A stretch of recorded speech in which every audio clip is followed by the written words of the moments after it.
வாசித்துட்டு என்னுடைய காரியத்தை நான் சொல்ல ஆசைப்படுகின்றேன். ஆதியாகமம் 32ஆம் அதிகாரம் 10ஆம் வசனம். Genesis chapter 32 verse 10.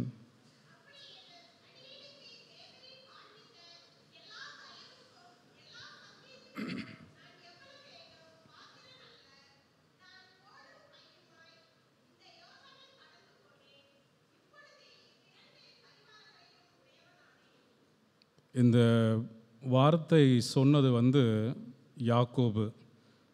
அந்த பேர் தான் எங்கள் அப்பா அம்மா எனக்கும் அதை வச்சுருக்கிறாங்க. ஸோ அதே போல் இந்த நீகிடி திருச்சபை இந்த புல்பிட்டில் நின்று நானும் அந்த காரியத்தை விசுவாச அறிக்கையாக சொல்ல முடியும். 2019ஆவது ஆண்டு இந்த திருச்சபைக்கு உதவி போதகராக நான் பணியமர்த்தப்பட்டேன். அப்போது 2019 மே மாதம் அந்த அந்த லாஸ்ட் வீக் தான் நான் என்னோடய மினிஸ்ட்ரியை நான் துவங்கினேன். அப்போ செல்வின் ஐயா இருந்தாங்க, உங்களுக்கு ஞாபகம் இருக்கும். அப்போ எனக்கு ஆர்டினேஷன் கிடையாது, நான் பிஷப் அப்பாயிண்டியாக தான் நான் உள்ளே வந்தேன். ஆனால் ஐயா ஆல்டரில் உள்ளே காரியங்களை செய்வதற்கு அந்த ஃப்ரீடம் அவங்க கொடுத்தாங்க. அதில் எனக்கு ஞாபகம் இருக்குது, அந்த டை நான் கட்டிட்டு தான் நான் இருப்பேன்.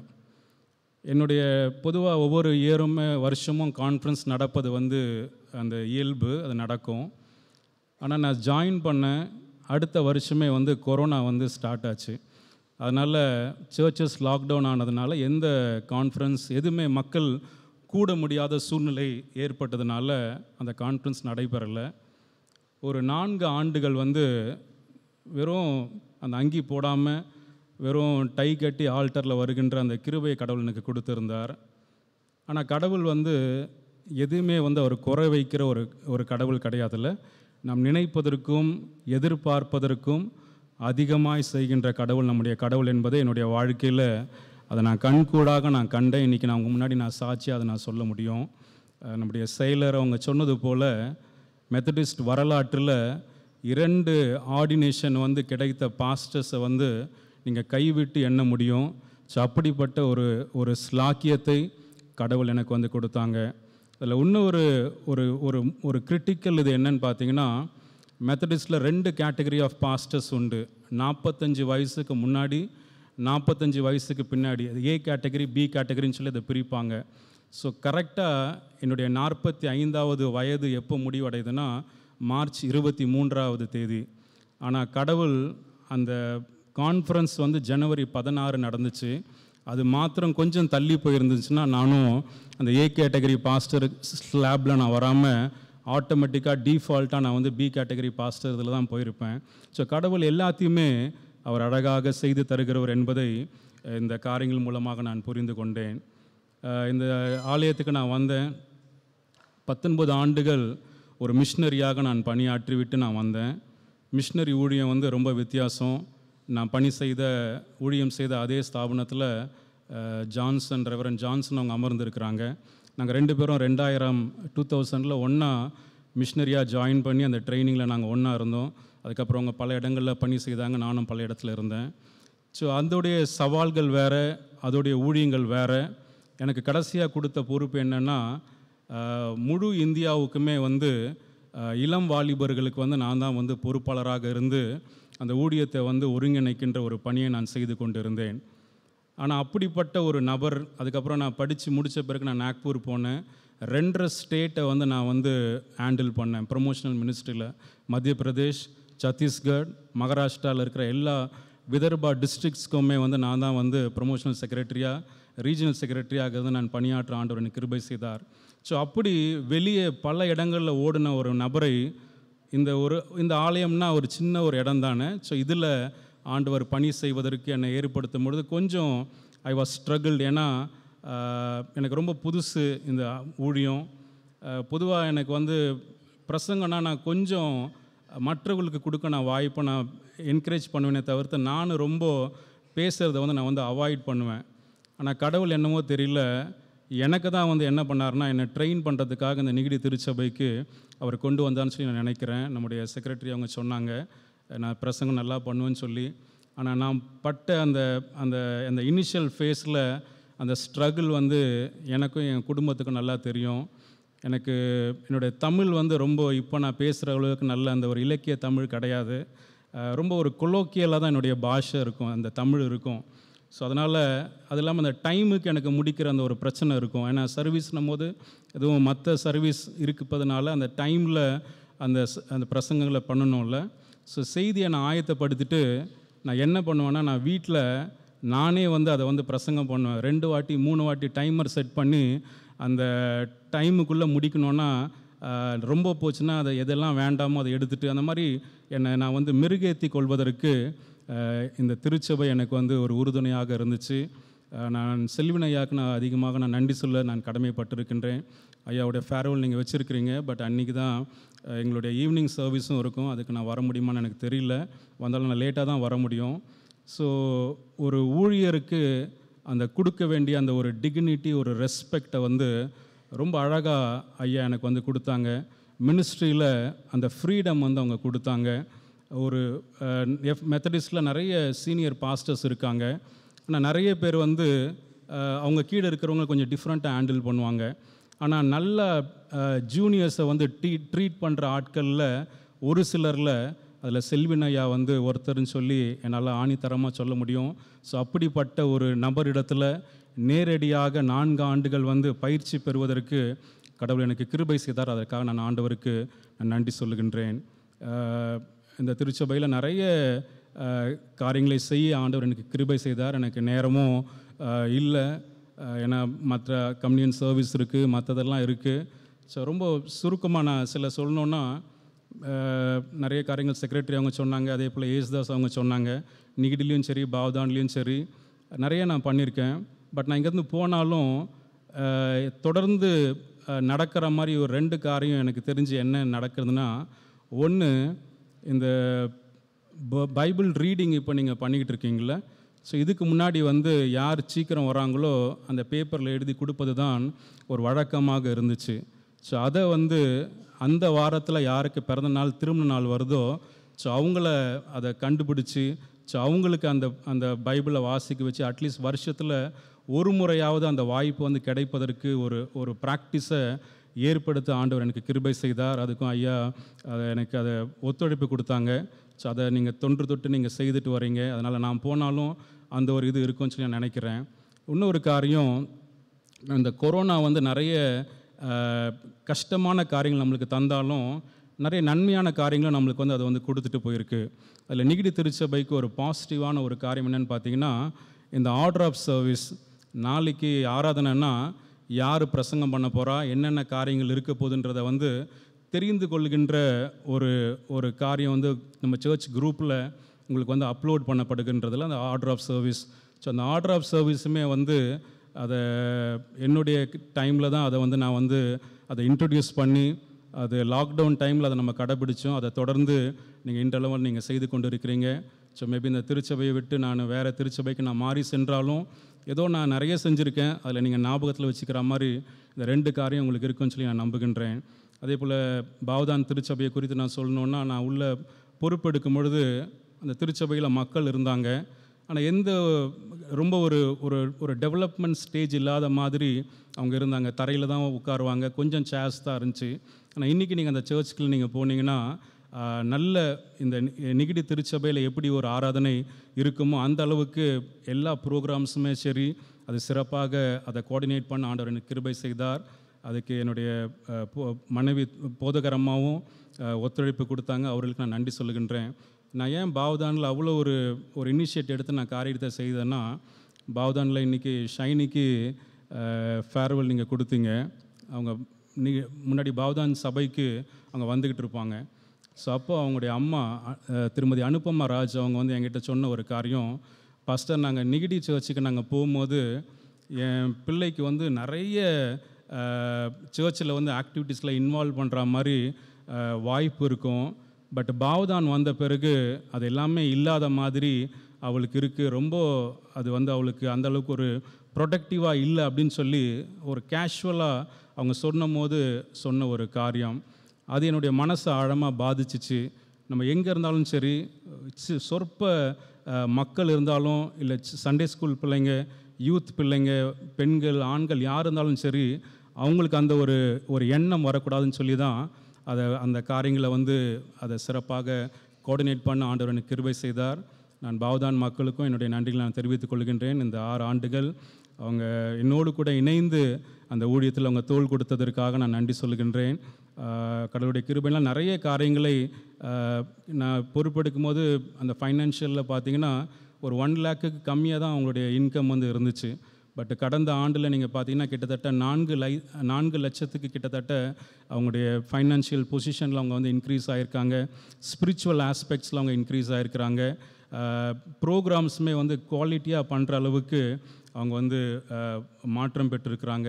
ஸோ தொடர்ந்து பாவ்தான் திருச்சபைக்காக நீங்கள் தொடர்ந்து நீங்கள் சப்போர்ட் பண்ணுங்கள். கூடிய விரைவில் ஒரு தனி பாஸ்ட்ரேட்டாக இந்த திருச்சபை உருவாவதற்கு நீங்கள் ஒத்துழைப்பு தரும்படியாக நான் கேட்டுக்கொள்கின்றேன். அதே போல் இங்கே நிகடி திருச்சபையில் இருக்கின்ற அனைத்து குடும்பங்களுக்கும் என்னுடைய நன்றிகளை நான் தெரிவிக்க நான் கடமைப்பட்டிருக்கின்றேன். நான் உங்கள் வீட்டுக்கெல்லாம் நான் விசிட் வரும்போது என் அன்போடு கூட நீங்கள் ஏற்றுக்கொண்டு நீங்கள் செய்த காரியங்கள் வந்து என் மனசில் இன்னும் இருக்குது. உங்கள் வீட்டில் சாப்பிட்ட அந்த சாப்பாடு, அந்த பலகாரங்கள் எல்லாம் ரொம்ப ஸ்பெஷலாக நீங்கள் செஞ்சு கொடுத்தீங்க. So I will be always grateful for that. இந்த சர்ச்சுக்கு வந்தப்போ ஒரு நபரை நான் யாரும் பேரை சொல்லக்கூடாதுன்னு நான் யோசித்தேன். பட் அவங்கள சொல்ல வேண்டிய ஒரு கட்டாயத்தில் இருக்கேன். இந்த வீடுகள் எல்லாமே நீங்கள் ஸ்கேட்டர்டாக இருந்தீங்க. நானும் பூனாக்கு புதுசு, நான் பிபிவாடியில் இருந்தேன். அப்போ என்கிட்ட 4 வீலர் கிடையாது, 2 வீலர் தான் இருந்துச்சு. ஸோ அப்போது செல்வின் ஐயா வந்து மிஸ்டர் பாலன் அவங்கள கூப்பிட்டு சொன்னாங்க, பாஸ்டருக்கு கொஞ்சம் வீடெல்லாம் நீங்கள் காட்டி கொடுக்க கொஞ்சம் ஹெல்ப் பண்ணுங்க அப்படின்னு சொல்லி. அவ்வளோதான் அவங்க சொன்னாங்க. ஆனால் அவங்க அந்த ஸ்டார்டிங்கில் அந்த சர்ச்சில் இருக்கிற எல்லா வீட்டையுமே வந்து விசிட் பண்ணுறதுக்கு நான் அவங்க வீட்டுக்கு போவேன். அவங்க காரில் அவங்க டீசல் போட்டுட்டு அந்த வீடெல்லாம் வந்து அவங்க வந்து காட்டி கொடுத்தாங்க. ஸோ அந்த மாதிரி நிறைய காரியங்களில் திருச்சபையில் இருக்கிற அநேகர் நீங்கள் வந்து ஒத்துழைத்திருக்கீங்க. செக்ரட்டரி ஆகட்டும், ட்ரெஷரர் ஆகட்டும், நம்முடைய பாஸ்டர் ஆகட்டும், ரொம்ப ஒரு கஷ்டமான நேரத்தில் என்ன பண்ணணும்னு சொல்லி யோசிக்கும் பொழுது, யாருடைய தோளில் சாயலான்னு சொல்லி நினைக்கும் பொழுது, உங்களுடைய தோள்களை கொடுத்த ஒவ்வொருவருக்கும் நான் என்னுடைய நன்றிகளை நான் தெரிவிக்க நான் கடமைப்பட்டிருக்கிறேன். இன்றைக்கி பாஸ்டரம்மா அவங்க வந்து வர முடியல. பட் அவங்களுடைய படிப்பின் காரியங்களுக்காகவும் கூட நீங்கள் வந்து சபையாக நீங்கள் வந்து முன் வந்து அது ஒரு பெரிய ஒரு ஹெல்ப் நீங்கள் பண்ணி கொண்டு இருக்கிறீங்க. அதற்காக நான் நன்றி சொல்லுகின்றேன். தொடர்ந்து என்னுடைய ஊழியங்களுக்காக தொடர்ந்து என்னுடைய குடும்பத்திற்காக நீங்கள் ஜெபம் பண்ணிக்கோங்க. அதே போல் எமில் பாஸ்ட்டுக்கும் நான் நன்றி சொல்ல கடமைப்பட்டிருக்கின்றேன். நான் செல்வின் ஐயா கிட்ட நிறைய காரியங்கள் அவர்கிட்ட நான் கற்றுக்கிட்டேன். அதே போல் எமில் ஐயா கிட்ட நான் வந்து கற்றுக்கிட்ட காரியம் என்னென்னு பார்த்தீங்கன்னா, ஒரு அட்மினிஸ்ட்ரேட்டிவாக ஒரு காரியத்தை வந்து ஒரு சர்ச்சை எப்படி வழிநடத்தணும்னு சொல்லி ரொம்ப க்ளோஸாக அதை அவங்கள மானிட்டர் பண்ணி அந்த காரியங்களை கற்றுக்கொள்வதற்கு அது எனக்கு உறுதுணையாக இருந்துச்சுன்னா, இப்போ நான் கிடைக்க திருச்சபையை நான் வழிநடத்துவதற்கு இங்கே நான் பெற்றுக்கொண்ட அந்த அனுபவங்கள் வந்து எனக்கு வந்து அது சால சிறந்ததாக இருக்கும்னு சொல்லி நான் நம்புகின்றேன். இப்படி பல நிலைகளில் ஊழியர்களாகவும் சரி, ஆஃபீஸ் பேரர்ஸாகவும் சரி, கமிட்டி அங்கத்தினர்களாகவும் சரி, அதே போல் ஒவ்வொரு கமிட்டியோட சேர்பர்சன்ஸாகவும் சரி, விசுவாச குடும்பங்களாகவும் சரி, நீங்கள் எல்லாருமே என்னுடைய ஊழியத்தில், என்னுடைய நலனில், என்னுடைய துன்பத்தில், கஷ்டத்தில் நீங்கள் கூட இருந்து என்னை நீங்கள் வந்து வழிநடத்தினதுக்காக நான் நன்றி சொல்லுகின்றேன். தொடர்ந்து உங்களுக்காக நான் ஜெபம் பண்ணிக்கிறோம். உங்களை வந்து கண்டிப்பாக மறக்க முடியாது. ஏன்னா அந்த அளவுக்கு இந்த திருச்சபையோடு கூட ஒரு பின்னி பிணைந்த ஒரு அனுபவம் வந்து கடவுள் எங்களுக்கு கொடுத்துருக்கிறார். நானும் ரொம்ப தூரத்தில் இல்லை, இங்கே பக்கத்தில் கடிக்கு திருச்சபையில் தான் நாங்கள் பணி செய்ய இருக்கின்றோம். அடிக்கடி பார்ப்பதற்கு அந்த வாய்ப்புகள் இருக்கும். தொடர்ந்து நம்ம ஒருவர் ஜெபத்தில் தாங்கி வழிநடத்துவதற்கு ஆண்டவர் நமக்கு கிருபை செய்வாராக. இந்த நாளிலும் சேல் ஆஃப் ஒர்க் இருப்பதனால ஸோ அதன் அடிப்படையில் என்னுடைய வார்த்தையை நான் பகிர்ந்து கொள்ள நான் ஆசைப்படுகின்றேன். ஒரு சின்ன ஒரு கதையை சொல்லி என்னுடைய செய்தியை துவங்குகின்றேன். ஒரு கிறிஸ்தவ விவசாயி வேகமாக தன்னுடைய வீட்டுக்கு ஓடி வந்தாராம். கிச்சனில் அவங்க மனைவி வந்து வேலை பண்ணிகிட்டு இருந்தாங்க. அவங்கக்கிட்ட போய் சொன்னாராம், ஒரு சந்தோஷமான ஒரு செய்தியை நான் கொண்டு வந்திருக்கிறேன் அப்படின்னாராம். என்னன்னு கேட்டதுக்கு, நம்முடைய பசு மாடு கண்ணு போட்டிருக்கு, 2 கண்ணுக்குட்டியை வந்து போட்டிருக்கு அப்படின்னு சொல்லி சொன்னாராம். ரொம்ப மகிழ்ச்சி 2 பேருக்குமே. அதுவும் பார்த்தோன்னா ஒரு கண்ணுக்குட்டி வெள்ளை கலராக இருக்குது, இன்னொரு கண்ணுக்குட்டி சிகப்பு கலராக இருக்குது, பார்க்கறதுக்கே ரொம்ப அழகாக இருக்குது அப்படின்னு சொல்லிட்டு அந்த மனிதர் இன்னொரு காரியத்தை சொன்னாராம். நம்ம என்ன பண்ணுவோன்னா, கடவுள் நம்மளுக்கு 2 கண்ணுக்குட்டி கொடுத்துருக்கிறாரு, அந்த ஒரு கண்ணுக்குட்டியை நம்ம கடவுளுக்குன்னு சொல்லி நம்ம வந்து நேர்ந்து விட்டுருவோம். அது பெருசாக வளரட்டும், ரெண்டுத்தையும் நம்ம ஒன்றா வளர்க்கலாம். பெருசான பிறகு அந்த ஒரு மாட்டை விற்று நம்ம கடவுளுடைய ஊழியத்துக்கு நம்ம கொடுத்துட்டு ஒன்றை நம்ம வச்சுக்கலாம்னு சொல்லி சொன்னாங்களாம். அந்த மனைவியும் அது ரொம்ப சந்தோஷமாக ஏற்றுக்கொண்டாங்க. சரின்னு சொல்லி நாட்கள் கடந்து போச்சு. சில வருடங்கள் கழித்து ஒரு நாள் சோகத்தோடு கூட அந்த விவசாயி திரும்ப வீட்டுக்கு வந்தாராம். மனைவி பார்க்குறாங்க, ரொம்ப வருத்தத்தோடு அவர் இருக்கிறாரு.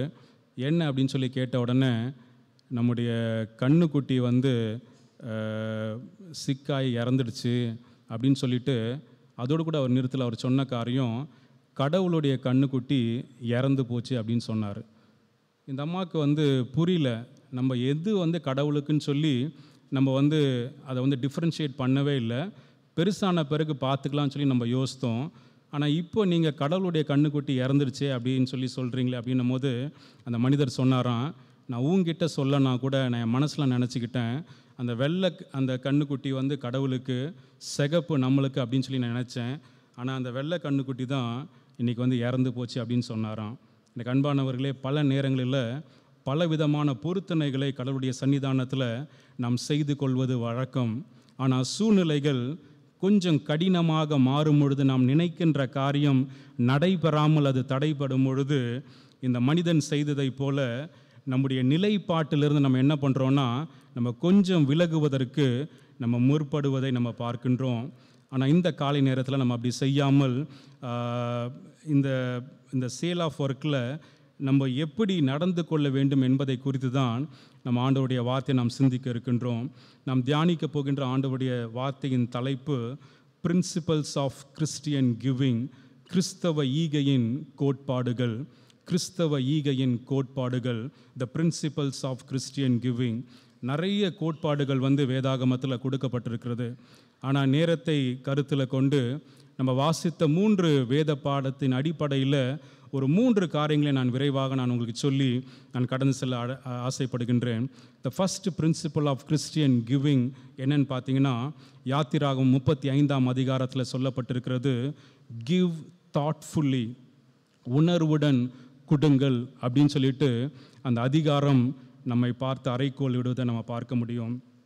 இந்த யாத்திராகமும் 35ஆம் அதிகாரம், எக்ஸோடஸ் சாப்டர் 35, இஸ்ரவேல் ஜனங்களுடைய வாழ்வில் ஒரு புதிய சகார்ப்பத்தை ஏற்படுத்திய ஒரு அதிகாரம் என்றால் அதுக்கு மாற்று கருத்து இருக்காது. ஏன்னா ஒரு அடிமை வாழ்வில் இருந்த அந்த மக்கள் ஒரு விடுவிக்கப்பட்ட ஒரு வாழ்விற்கு இவர்கள் வழிநடத்தப்படுகின்றார்கள். தேவ ராஜ்யத்தின் பிரதிநிதிகளாக இந்த மக்கள் மாற்றம் பெறுகிறார்கள். ஸோ அப்படிப்பட்ட மக்கள் என்ன செய்ய வேண்டும் என்று கடவுள் ரொம்ப பிளான் பண்ணி அதை அவங்களுடைய வாழ்க்கையில் செயல்படுத்தணும்னு சொல்லி அவர் வந்து காரியங்களை மேற்கொள்கின்றார். இதுக்கு முன்னாடி நீங்கள் வாசித்து பார்த்தீங்கன்னா பல முன்னெடுப்புகளை வந்து கடவுள் வந்து மோசேயின் மூலமாக அவர் செய்து கொண்டு வருகின்றார். ஆனால் கடைசியில் இந்த அதிகாரத்துக்கு நீங்கள் வருவீங்கன்னு சொன்னால், ஓய்வு நாளின் முக்கியத்துவத்தை குறித்து கடவுள் அந்த மக்களுக்கு அவர் வந்து வலியுறுத்துகின்றார். அந்த ஓய்வு நாளை குறித்து அவர் சொன்ன பிறகு ஆசரிப்பு கூடாரம், அந்த டேபர்நாக்கிள் இருக்குல்ல, ஸோ அந்த ஆசரிப்பு கூடாரம் வந்து எந்தெந்த பொருட்களை கொண்டு உருவாக்க வேண்டும் என்கின்ற ஒரு தெளிவான ஒரு விளக்கத்தை கடவுள் அவர் மக்களுக்கு கூறுவதை இங்கே வந்து நம்ம வந்து பார்க்க முடியும். இந்த ஒரு உன்னதமான ஒரு பணி, அது கடவுளுடைய பணி. இந்த கடவுளுடைய பணியில் என்னுடைய பங்களிப்பும் என்னுடைய பார்ட்டும் அதில் இருக்கணும்னு சொல்லி நீங்கள் யாரெல்லாம் நீங்கள் நினைக்கிறீங்களோ நீங்கள் தாராளமாக நீங்கள் முன் வரலாம் அப்படின்னு சொல்லிட்டு அந்த இடத்துல மோசே அந்த மக்களை பார்த்து சொல்லுகின்றார், கடவுள் சொன்னதை வைத்து. 5வது வசனத்தை யாராவது வாசிங்க.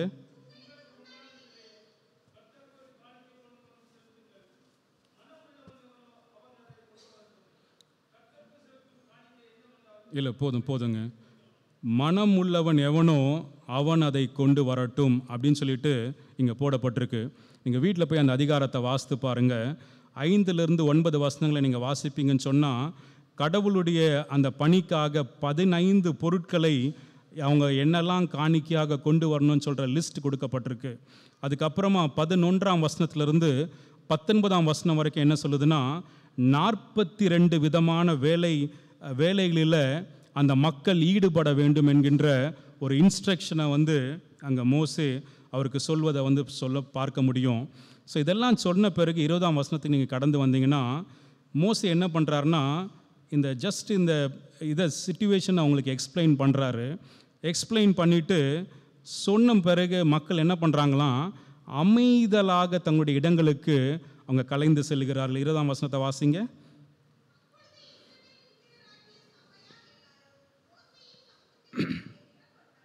ஓகே, மோசையின் சமூகத்தை விட்டு புறப்பட்டு போனார்கள். இப்படி சர்ச்சுக்கு மாதிரி அன்றைக்கி எல்லாரும் கூடுறாங்க.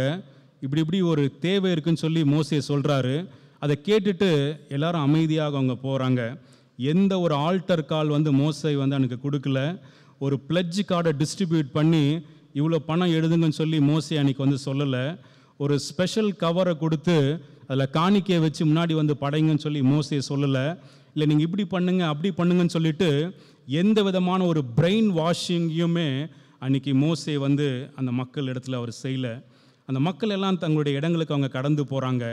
21ஆம் வசனம் மிக மிக ஒரு முக்கியமான ஒரு வசனம். அந்த ஜனங்களுடைய இருதயத்தில் ஒரு காரியம் நடைபெறுகின்றது.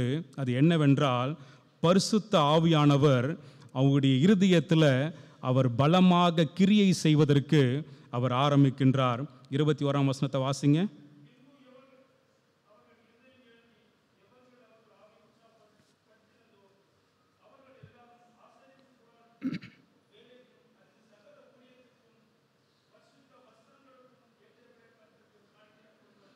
ஓகே, கர்த்தருக்கு காணிக்கையாக கொண்டு வந்தார்கள். தே brought an offering to the Lord அப்படின்னு சொல்லிட்டு அந்த இடத்துல நீங்கள் பார்க்க முடியும். அன்பானவர்களே, இந்த வசனத்தில் நான் உங்களுக்கு சொல்ல விரும்புகின்ற ஒரு ஆழமான ஒரு சத்தியம் என்னவென்றால், உங்களுடைய வாழ்க்கையில் பரிசுத்த ஆவியானவர் இடைப்படுவதற்கு நீங்கள் இடம் கொடுப்பீங்கன்னு சொன்னால், நீங்கள் உங்களுடைய வாழ்க்கையின் செயல்பாடுகள் அது வித்தியாசமாக மாற்றப்படும். அதுலேயும் நீங்கள் காணிக்கை நீங்கள் கொடுக்குறீங்களே, அந்த காணிக்கை கொடுக்குற அந்த பர்செப்ஷன் அது டோட்டலாக சேஞ்ச் ஆகுன்றதை இந்த இடத்துல நீங்கள் பார்க்க முடியும். இந்த இடத்துல மக்கள் என்ன பண்ணுறாங்கன்னா, தங்களுடைய செல்வத்தை கடவுளுக்கு கொடுக்குறாங்க, தங்களுடைய ஞானத்தை கொடுக்குறாங்க, தங்களுடைய நேரத்தை கொடுக்குறாங்க, தங்களுடைய உழைப்பை கொடுக்குறாங்க அப்படின்னு சொல்லிட்டு பல காரியங்களை அந்த மக்கள் கடவுளுக்காக அங்கே செய்வதை நம்ம இங்கே கவனிக்க முடியும். இதில் இன்னும் ஒரு ஆழமான ஒரு சத்தியம் அதே அதிகாரத்தில் 25ஆம் வசனத்துலேயும் 26ஆம் வசனத்துலேயும் கொடுக்கப்பட்டிருக்கு. பொதுவாக நம்ம என்ன பண்ணுவோன்னா, ஒரு தேவை இருக்குது அப்படின்னு சொல்லி கேட்டால் நம்மக்கிட்ட என்ன இருக்கோ நம்ம கொடுத்துட்டு நம்ம ரொம்ப சந்தோஷமாக என் வேலை முடிஞ்சுன்னு சொல்லி நம்ம அமைதியாக இருந்துருவோம். ஆனால் இங்கே நம்ம கற்றுக்கொள்ள வேண்டிய இன்னொரு ஆழமான சத்தியம், தங்களிடத்தில் ஆயத்தமாக இருந்த அந்த பொருட்களை மக்கள் கொடுத்தாங்க. அதோடு கூட அவங்க இருந்தது ஒரு பாலைவனம், சரியான வசதிகள் வாய்ப்புகள் இல்லாத ஒரு சூழமை. ஸோ அந்த இடத்துல அவங்க என்ன பண்ணுறாங்களாம், புதுசாக காரியங்களை உருவாக்கி கடவுளுக்குன்னு சொல்லி அவருடைய பணிக்கென்று அவங்க அந்த காணிக்கையாக அவங்க படைக்கிறாங்க. 25, 26 வாசிங்க.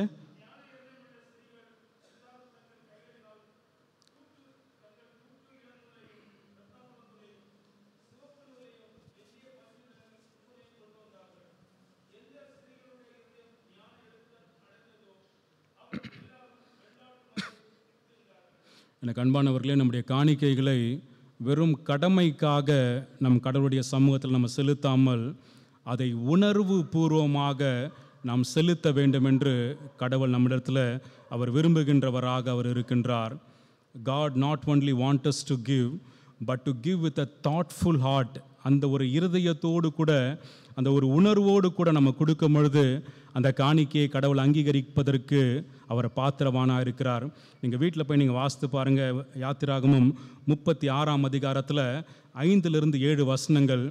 இந்த மக்கள் இப்படி உணர்வு பூர்வமாக அந்த காணிக்கையை கொடுத்ததுனால ஏற்பட்ட விளைவு என்னன்னு பார்த்தீங்கன்னா, அந்த 7வது வசனத்தில் செய்ய வேண்டிய எல்லா வேலைகளுக்கும் போதுமான பொருட்கள் இருந்ததும் அல்லாமல் அதிகமாக இருந்தது நீங்கள் பார்க்கலாம். முந்தைய இதில் மோசே என்ன பண்ணுறாரு, எப்போ போதும் நிறைய வந்துடுச்சு, இனிமேல் எங்களுக்கு வேண்டாம், தேவைக்கு மேலே சர்ப்ளஸாக எங்கள் கையில் இருக்குது, அதனால் நீங்கள் கொடுக்குறத நீங்கள் என்ன பண்ணுங்கள், நீங்கள் தயவு செய்து நீங்கள் நிறுத்தி கொள்ளுங்கள் அப்படின்னு சொல்லிட்டு அவங்கள பார்த்து அவர் வேண்டுகோள் இடுப்பதை நம்ம பார்க்க முடிகின்றது. எனக்கு அன்பானவர்களே, இந்த 21ஆம் நூற்றாண்டில் வாழ்ந்து கொண்டிருக்கிற கிறிஸ்தவர்களாகிய நம்மளும் அன்று அந்த இஸ்ரவேல் ஜனங்கள் எப்படி உணர்வோடு தங்களுடைய காணிக்கைகளை ஆண்டவருக்காக படைத்தார்களோ அதே போல் நம்முடைய காணிக்கைகளை படைப்பதற்கு நாம் அழைக்கப்படுகின்றோம். The first principle give thoughtfully, ரெண்டாவது பிரின்சிபல் அந்த கிறிஸ்டியன் கிவிங்கில் என்னன்னு பார்த்தோம்னா, கிவ் டீமிங்லி, உதாரத்துவமாய் கொடுங்கள் அப்படின்னு சொல்லி என்னுடைய ரெண்டாவது காரியத்தை நான் வாசித்த நிருப பாடத்திலிருந்து நான் உங்களுக்கு சொல்ல நான் ஆசைப்படுகின்றேன்.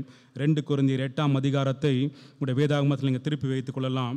இந்த கிறிஸ்தவ ஈகையின் தாட்பரியம் இருக்குல்ல, ஸோ இதை குறித்த ஆழமான அந்த காரியங்கள் 2 கொரிந்தியர் 8ஆம் அதிகாரத்திலும் 9ஆம் அதிகாரத்திலும் மிக அழகாக கொடுக்கப்பட்டிருக்கிறது.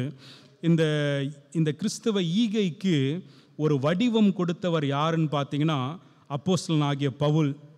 இந்த இடத்துல இருக்கிற சம்பவத்தை நான் உங்களுக்கு சுருக்கமாக நான் சொல்கிறேன், ஸோ தட் இந்த கான்டெக்ஸ்ட்டை நீங்கள் அண்டர்ஸ்டாண்ட் பண்ணிங்கன்னா நான் சொல்ல விரும்புகிற அந்த காரியத்தை உங்களால் புரிந்து கொள்ள முடியும்.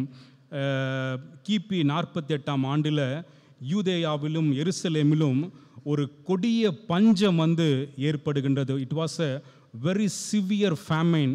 அதோடைய ரெஃபரன்ஸ் டெக்ஸ்ட் எங்கே இருக்குன்னா, பைபிளில் அப்போஸ்தலர் நடபடிகள் 11ஆம் அதிகாரம் 28ஆம் வசனம், ஆக்ஸ் சாப்டர் 11 verse 28 நீங்கள் பார்க்கலாம். ஒரு கொடிய பஞ்சம், அந்த மக்களால் சாப்பிட்றதுக்கு வாழ்கிறதுக்கு வழி இல்லாமல் தவித்து கொண்டு இருக்கிறாங்க. ஸோ அதுக்கு கன்கரண்ட்டாக என்ன நடந்துச்சுன்னா, அதுக்கு முந்தைய வருஷம் ஒரு சாபட்டிக்கல் இயராக அவங்களுக்கு காணப்படுகின்றது. அந்த ஓய்வு வருடம், அந்த ஓய்வு வருடம் தெரியும்ல நம்மளுக்கு, 7 வருடத்துக்கு ஒரு முறை அவங்க இது பண்ணோம்ல, அந்த 7ஆவது வருடம் அவங்க எதுவும் செய்யக்கூடாது. ஸோ அப்படிப்பட்ட ஒரு முந்தைய வருஷம் சாபத்து வருஷம், அடுத்த வருஷம் பஞ்சம். இந்த 2 காரியமும் சைமல்டேனியஸாக நடந்ததுனால அங்கிருந்த மக்களை வறுமை வாட்டி வதைத்து கொண்டு இருந்தது. ஸோ அவங்களால அதுலேருந்து மீண்டு வருவதற்கு அவங்க ரொம்ப கஷ்டப்பட்டு கொண்டு இருந்தாங்க. ஸோ இதை தன்னுடைய மனதில் கொண்ட அப்போஸ்தலனாகிய பவுல் அவர் என்ன பண்ணுறாருன்னா, ஒரு இனிஷியேட்டிவ் எடுக்கிறாரு. மற்ற திருச்சபைகளிடத்திலிருந்து நன்கொடைகளை சேகரித்து அந்த ஏழை விசுவாசிகளுக்கு உதவுவதற்கு அவர் முற்படுகின்றார். அப்படி அந்த அடிப்படையில் தான் இந்த மடலை அவர் எழுதுகின்றார். குறிப்பாக இந்த 8ஆம் அதிகாரத்தை அவர் எழுதுவதை நீங்கள் பார்க்கலாம். அவர் அப்படி 8ஆம் அதிகாரத்தில் எழுதும் பொழுது ஒரு சபையை குறித்து அவர் அதிகமாக வலியுறுத்துவதை நாம் பார்க்க முடியும். 2வது வசனத்தில் சொல்லப்பட்டிருக்கு, மக்கதோனியா திருச்சபையினரை போல நீங்களும் கடவுளுக்காக உதாரத்துவமாக கொடுக்க வேண்டும் என்று அவர் அந்த அப்போஸ்தலனாகிய பவுல் அந்த திருச்சபையை பார்த்து அந்த கடிதத்தில் அவர் எழுதுவதை பார்க்கலாம். 2வது வசனத்தை வாசிங்க.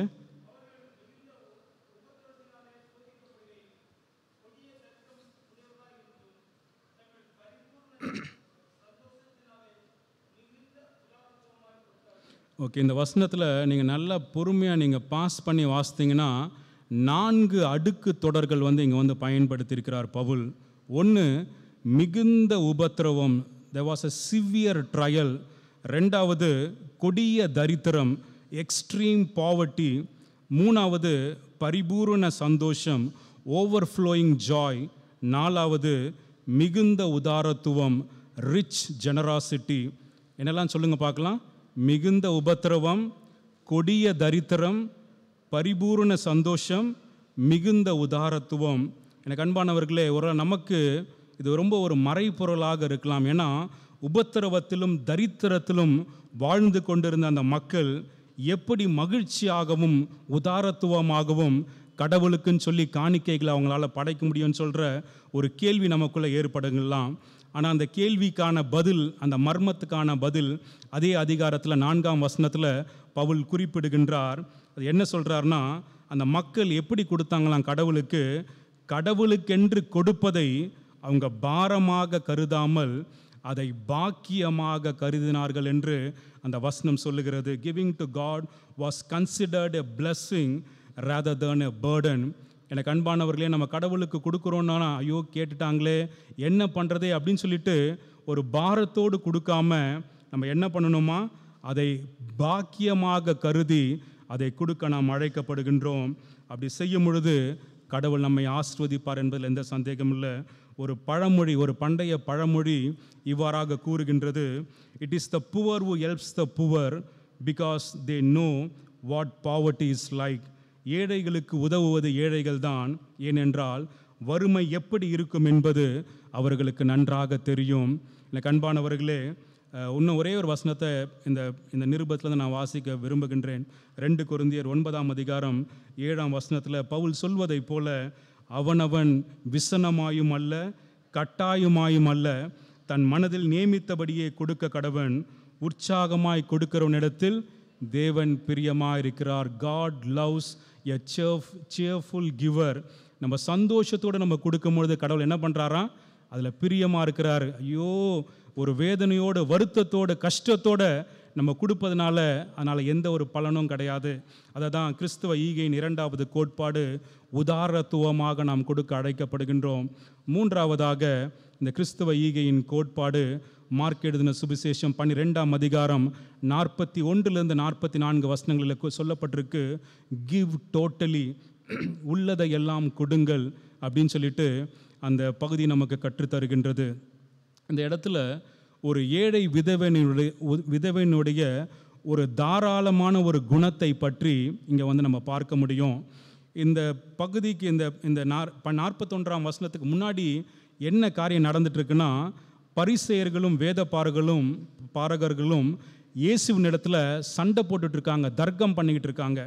ஸோ அந்த பிரச்சனைலாம் ஓடிக்கிட்டு இருக்கும் பொழுது இயேசுவானவர் வந்து அந்த இடத்த விட்டு அவர் அமைதியாக நகர்ந்து அவர் என்ன பண்ணுறாராம், ஆலயத்தினுடைய கருவூலத்துக்கு முன்பாக வந்து அவர் அமர்ந்து கொள்கின்றார். Jesus silently came and sat before the temple treasury. 41வது வசனம் சொல்லுகின்றது, இயேசு காணிக்கை பெட்டிக்கு எதிராக உட்கார்ந்து ஜனங்கள் காணிக்கை பெட்டியில் பணம் போடுகிறதை பார்த்து கொண்டிருந்தார். ஐஸ்வர்யவான்கள் அநேகர் அதிகமாய் போட்டார்கள் அப்படின்னு சொல்லி அந்த வசனத்தை வந்து நீங்கள் பார்க்க முடிகின்றது. அன்பானவர்களே, இந்த பகுதியில் குறிப்பாக இந்த வசனத்திலிருந்து நம்ம எப்போவுமே மனதில் வைக்க வேண்டிய ஒரு ஆழமான ஒரு காரியம் என்னென்னு பார்த்தீங்கன்னா, நம்ம அந்த காணிக்கைகள் நம்ம படைக்கிறோம்ல, ஒருவேளை நம்ம கையில் எடுத்து அந்த காணிக்கை பைக்குள்ளே நம்ம போட்டுடுறோம்.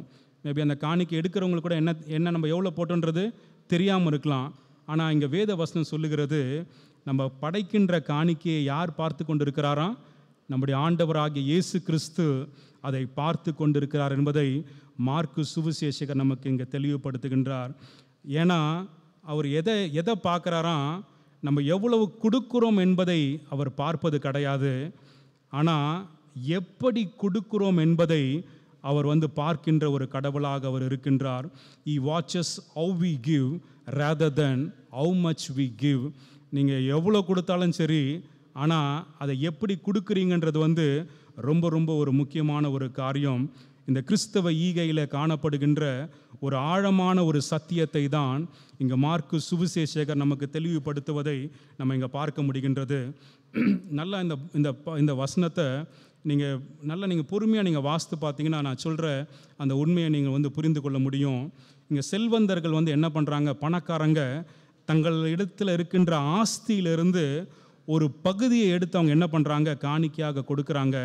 ஆனால் இந்த ஏழை விதவை என்ன பண்ணுறா, தன்னிடத்தில் இருக்கின்ற எல்லாத்தையுமே வந்து காணிக்கையாக கடவுளுடைய சமூகத்தில் அவர் கொடுப்பதை வந்து நம்ம பார்க்க முடிகின்றது. ஆங்கில வேதாகமம் பயன்படுத்துகிறவங்களுக்கு இந்த பேசேஜில் ஒரு அழகான ஒரு டிஃப்ரென்ஸ் வந்து கொடுக்கப்பட்டிருக்கு. அதை நான் உங்களுக்கு சுட்டி காட்ட விரும்புகின்றேன். ரிச் பீப்புள் எப்படிப்பட்ட விதத்தில் காணிக்கையை படைத்தாங்களாம், தே த்ரூ தர் ஆஃபரிங்ஸ் அப்படின்னு சொல்லிட்டு நீங்கள் அந்த வசனத்தை நீங்கள் வாசிக்க முடியும். பணக்காரர்கள் காணிக்கை பெட்டியில் தூக்கி எறிந்தார்கள் அப்படின்னு சொல்லி நீங்கள் பார்க்க முடியும். அந்த தூக்கி போட்டால் என்ன ஆகும், அந்த சத்தம் கேட்கும்ல, நிறைய போட்டிருக்கான் அப்படின்னு சொல்லிட்டு மக்கள் தெரிஞ்சுக்கணுன்றது அப்படிப்பட்ட ஒரு இன்டென்ஷனில் அந்த காணிக்கையை அவங்க போட்டாங்களாம்.